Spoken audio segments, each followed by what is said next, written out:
안녕하십니까. 저는 유한타증권에서 미디어 레저 업종을 담당하고 있는 박성호 연구원입니다. 오늘은 8월 1일자로 발표된 GA 콘텐츠의 2분기 실적 내용에 대해서 좀 리뷰를 해보도록 하겠습니다. 2018년 2분기 GA 콘텐츠의 영업이익은 82억 원을 기록을 했습니다. 전년 동기로는 8% 정도 빠진 건데요. 전년 동기가 굉장히 하이 베이스였던 점을 감안하면 양호한 실적이라고 볼 수 있겠습니다. 컨센서스는 103억이었습니다. 따라서 컨센서스 대비해서는 약 20억 정도 미스를 한 거라고 볼 수 있는데요. 내용적으로 보게 되면 사실 크게 미스한 건 아니라는 판단입니다. 먼저 메가박스는 17억 원을 기록을 해서 전년 대비 증익을 했고요. 방송 부분에서는 66억을 기록을 했습니다. 시장 컨센서스와 좀 차이가 났던 부분은 이 방송 부분이었다라고 보시면 되겠는데요. 이 컨센서스에 하회했던 주요 이유는 JTBC 콘텐츠 허브가 작년 말에 개국한 JTBC 관련 뷰티 콘텐츠를 제작을 한 게 있습니다. 이것 관련 비용이 일회성으로 발생을 한 거고요.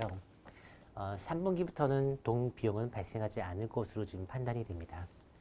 여기에 더해 1분기에 흥행이 좀 저조했던 일부 드라마에 대한 판권 상각비가 본사에 반영이 되었습니다.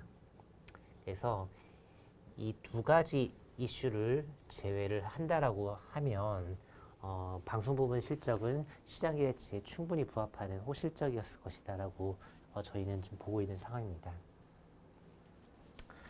네. 지금 보시는 표는 J 콘텐츠의 실적이고요. 영화 같은 경우에는 1분기에는 이제 최저임금 이슈도 있었고 시장이 성장을 하지 않았기 때문에 감익을 했지만 2분기에는 좋은 모습 보여주고 있는 상황을 보실 수가 있습니다. 방송 부분은 전년도가 굉장히 하이베이스였습니다. 맨투맨이라는 작품이 굉장히 고가의 넷플릭스에 판매가 되면서 베이스가 높았지만 이번 분기 같은 경우에는 3분기, 4분기, 1분기, 2분기까지 봤을 때 가장 좋은 실적을 냈다라고 보실 수 있겠고요. 2분기에는 일회성 비용이 좀 있기 때문에 3분기로 가게 되면 한 단계 더 레벨업된 실적을 기대하실 수 있을 것 같습니다. 좀 더 구체적으로 좀 살펴보겠습니다. 메가박스 영업이익은 17억을 기록을 했습니다. 양호한 숫자로 저희는 판단하고 있고요. 관객수 약 9% 성장을 했고 티켓 가격 인상이 있었습니다. 티켓 가격 인상 효과는 CGV를 케이스를 봤었을 때 약 한 6에서 한 7% 정도 늘어나는 효과가 있는 건데요.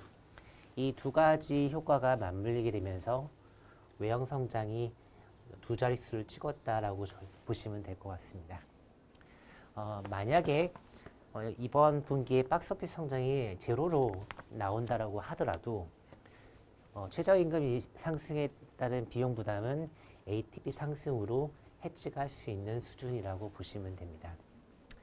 다음으로 3분기가 되게 되면 현재 40개였던 점포가 상암점이 개장을 하게 되면서 41개로 증가를 합니다.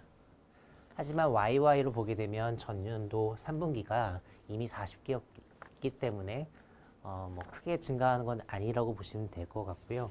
참고로 상암점은 과거 CGV가 운영을 했던 점포인데 연간 관객수 120만 명을 달성했던 사이트입니다.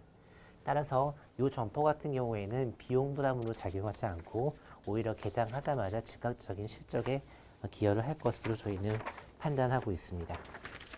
다음으로 방송 부분 좀 보시겠습니다. 방송 부분 영업이익 66억을 기록을 했습니다. 시장 기대치에는 조금 미치지 못하는 수준이었지만 앞서 말씀드렸던 것과 같은 일회성 비용이 있었기 때문에 그런 것으로 보시면 될 것 같습니다. 2분기 실적으로는 밥잘 사주는 예쁜 누나 관련해서 넷플릭스, 일본 그리고 대만으로 판매된 해외 판매 수익이 인식이 됐고요. 거기에 국내 VOD 수익이 인식이 되면서 굉장히 좋은 실적을 낸 것으로 추정이 됩니다.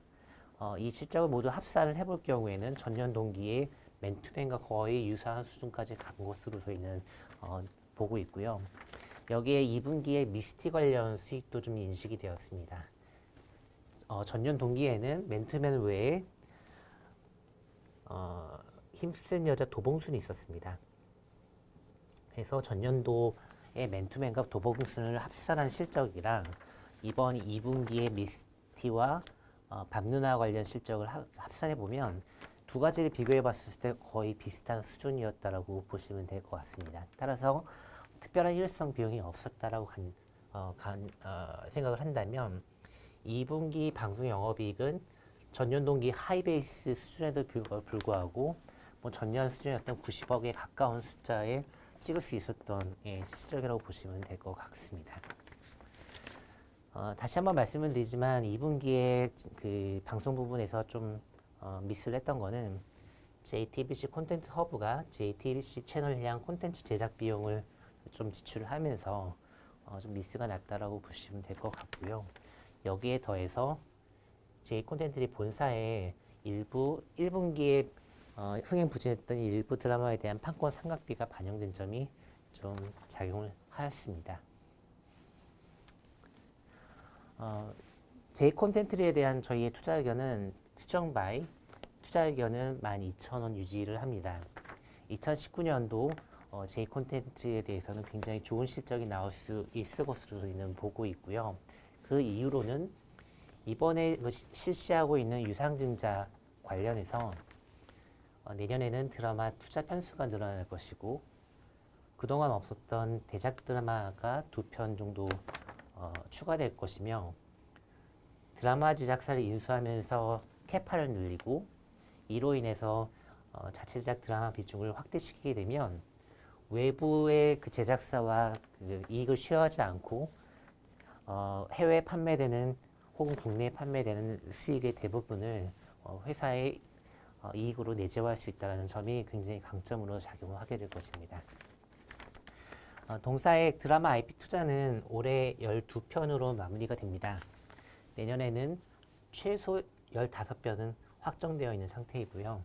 추가적으로 19.5편까지 늘어날 가능성이 지금 있습니다. 내년도 실적은 영업이익 기준으로 1,000억 정도의 아주 공격적인 숫자를 제시를 합니다. 영화 부분에서는 전년 동기와 비슷한 수준을 보고 있지만 방송 부분에서는 큰 폭의 이익 증가를 지금 기대를 하고 있는데요. 주요 가정으로는 드라마 IP 투자가 내년에 19.5편을 한다는 가정이 들어가 있고요. 일반 드라마 평균 프로젝트 마진은 25%로 잡았습니다. 참고로 스튜디오 드래곤이 현재 20% 정도를 하고 있는 상황인데 J콘텐츠리는 스튜디오 드래곤이 갖고 있지 않은 유통 기능을 가지고 있기 때문에 같은 조건에서는 더 좋은 마진을 낼 수 있는 구조입니다.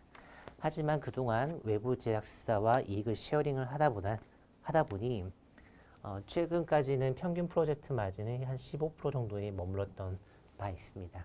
하지만 이번 유증을 계기로 여러 가지 투자를 진행을 하게 되면 내년에는 충분히 더 높은 마진을 기대를 할 수 있다는 생각이고요. 여기에다가 대작 드라마 한 편당 프로젝트 수익을 각각 150억씩, 즉 300억을 저희는 반영을 하였습니다.